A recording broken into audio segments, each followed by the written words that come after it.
ಹೌದು, ನಾವು ಸದನದಲ್ಲಿ ನಾವು ಅದನ್ನ ಕೂಡ ಮಿನಿಸ್ಟ್ರಿ ಆಫ್ ಎಜುಕೇಷನ್ ಅವರಿಗೆ ಮನವಿ ಮಾಡಿದ್ವಿ.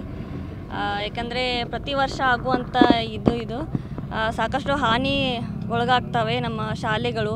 ಸೊ ಪ್ರತಿ ವರ್ಷ ಅದು ಆರಂಭ ಆಗಲಿಕ್ಕೆ ಟೈಮಲ್ಲಿ ಫ್ಲಡ್ಸ್ ಬರ್ತವೆ. ಸೊ ಅದನ್ನೆಲ್ಲ ಮತ್ತೆ ರೀಬಿಲ್ಡ್ ಮಾಡಬೇಕಾಗತ್ತೆ. ಸೊ ಅದಕ್ಕೆ ನಾವು ಸದನದಲ್ಲಿ ಧ್ವನಿ ಎತ್ತಿದ್ದೀವಿ. ಸೊ ಇವತ್ತು ಕೂಡ CM ಸರ್ ಬರ್ತಾ ಇದ್ದಾರೆ.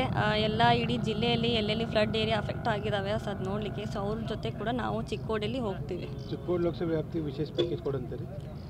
ಹೌದು ರೀ, ಎಸ್. ಬೆಳಗಾವಿಯಾಗಿರು ಯಾಕಂದ್ರೆ ಕೃಷ್ಣಾ ಮತ್ತು ಘಟಪ್ರಭಾ ವ್ಯಾಪ್ತಿ ಸಾಕಷ್ಟು ಪ್ರಭಾವ ಆಗಿದೆ. ಹೌದು, ಎಸ್. ಸ್ಪೆಷಲ್ ಪ್ಯಾಕೇಜ್ ನಮ್ಮದು ಡಿಮಾಂಡ್ ಇದೆ ಸರ್. ನೋಡಿ, ಇನ್ನೊಂದು ಕಾಳಜಿ ಕೇಂದ್ರಕ್ಕೆ ಸಾಕಷ್ಟು ಜನ ಶಿಫ್ಟ್ ಆಗಿದ್ದಾರೆ. ಬಟ್ ಅಲ್ಲಿ ಜಾನುವಾರುಗಳಿಗೆ ಮೇವಿನ ಕೊರತೆ ಎಲ್ಲ ಆಗ್ತಿದೆ. ಹೀಗಾಗಿ ಮುಳುಗಡೆ ಆದ ಬ್ರಿಡ್ಜ್ ಮೇಲೆ ಬರುವಂಥ ಪರಿಸ್ಥಿತಿ ನಿರ್ಮಾಣ ಆಗಿದೆ ಕಾಗವಾಡದಲ್ಲೆಲ್ಲ.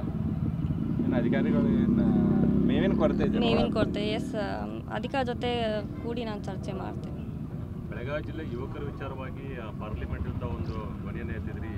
ಯಾವ ಥರ ಏನೇನು ಆಗಬೇಕಾದ್ರೆ ಯೋಜನೆ? ಅದೇ ನೀಟ್ ಸ್ಕ್ಯಾಮ್ ಬಗ್ಗೆ ನಮ್ಮ ವಿರೋಧ ಪಕ್ಷದವರೆಲ್ಲರೂ ಧ್ವನಿ ಎತ್ತಿದ್ದಾರೆ. ಯಾರ ಇನ್ವಾಲ್ವ್ ಆಗಿದ್ದಾರೆ ಆ ಸ್ಕ್ಯಾಮಲ್ಲಿ ಅವರಿಗೆ ತಕ್ಕ ಶಿಕ್ಷೆ ಆಗಬೇಕು. ಯಾಕಂದರೆ ಹಲವಾರು ಸ್ಟೂಡೆಂಟ್ಸ್ಗಳ ಪ್ರಶ್ನೆ ಇದು.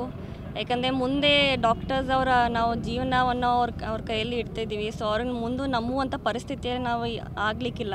ಸೊ ಅದಕ್ಕಾಗಿ ಅದಕ್ಕೆ ತಕ್ಕ ಒಂದು ಶಿಕ್ಷೆ ಆಗಬೇಕು ಯಾರು ಸ್ಕ್ಯಾಮಲ್ಲಿ ಇನ್ವಾಲ್ವ್ ಇದ್ದಾರೆ. ಮತ್ತು ಸಾಕಷ್ಟು ನಮ್ಮ ದೇಶದಲ್ಲಿ ಕೋಚಿಂಗ್ ಸೆಂಟರ್ಸ್ಗಳು ಮತ್ತು ಪ್ರೈವೇಟೈಸೇಷನ್ ಸಾಕಷ್ಟು ಆಗ್ತಾಯಿದೆ. ಸೊ ಅದ್ರ ಪರವಾಗಿ ನಾವು ಕೂಡ ಧ್ವನಿ ಎತ್ತಿದ್ದೀವಿ. ಮೇಡಮ್, ಇನ್ನೊಂದು ರಾಜ್ಯದ ಬೆಳವಣಿಗೆಗಳು ಆಗ್ತಿದ್ದಾವೆ. ಮುಖ್ಯಮಂತ್ರಿಗಳು ಬದಲಾವಣೆ ಆಗಬೇಕು, ಸತೀಶ್ ಜಾರಕಿಹೊಳಿ ಹೆಸರು ಇದೆ ಅಂತ. ನೀವು ಅವ್ರ ಮಗಳು? ಇಲ್ಲ ಸರ್, ಈಗೇನು ಬದಲಾವಣೆ ಪ್ರಶ್ನೆ ಇಲ್ಲ ರೀ ಸದ್ಯಕ್ಕೆ. ಸರೇ ಕಂಟಿನ್ಯೂ ಮಾಡ್ತಾರೆ. ಸಿದ್ದರಾಮಯ್ಯ ಸಿದ್ದರಾಮಯ್ಯ ಸರೇ ಕಂಟಿನ್ಯೂ ಮಾಡ್ತಾರೆ.